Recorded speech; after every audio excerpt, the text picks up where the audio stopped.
ഒരു ബിരിയാണി കഴിക്കാൻ മൂടില്ലെങ്കിലും കോഴിക്കോട് വന്നാൽ ഒരു ബിരിയാണി കഴിക്കുന്നത് ആചാരമായതിനാൽ ഞാൻ നേരെ ഉച്ചയ്ക്ക് വിശന്നപ്പം ടോപ്പ് ഫോമിലേക്ക് കയറിയിട്ട് ഒരു ബിരിയാണി ഓർഡർ ചെയ്ത് കഴിക്കുകയാണ്.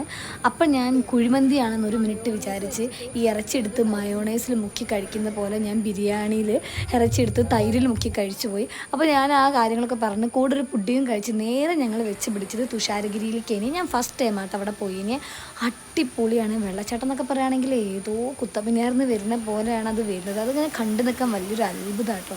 എനിക്കവിടെ വന്നപ്പോൾ ഉണ്ടല്ലോ സന്തോഷം പറഞ്ഞറിയിക്കാൻ പറ്റില്ല. ഞാൻ ഓടുന്നു ചാടുന്നു. അതിനിടയിൽ ഗൈസ് നിങ്ങൾ ശ്രദ്ധിക്കണം, എന്താണെന്ന് വെച്ചാൽ പാറക്ക് നല്ല വഴുക്കുള്ളതാണ്, കാണുമ്പോൾ ചവിട്ടാൻ തോന്നും. ഇതുപോലെയാണ് അവസ്ഥ. കെട്ടി മറിഞ്ഞ് ഞാൻ വീണുണ്ട് ദൈവമേ. പിന്നെ ക്യാമറ ഓണാണല്ലോ എന്ന് വെച്ചിട്ട് ഞാൻ വലിയ രീതിക്ക് കരയാനും വെള്ളം കൂട്ടാനും നിന്നില്ല. ക്യാമറ കട്ട് ചെയ്തതിന് ശേഷമാണ് ഞാൻ ഒഴിച്ചലും പിടിച്ചലൊക്കെ തുടങ്ങിയത്. അത് കഴിഞ്ഞ് ഞാൻ പിന്നെ മൊത്തത്തിൽ ഓണായി അവിടെ ഫുള്ള് നടന്ന് ഡ്രസ്സൊക്കെ നനഞ്ഞ് ഞാൻ മൊത്തത്തിൽ എൻജോയ് ചെയ്തിട്ടുണ്ടായിരുന്നു.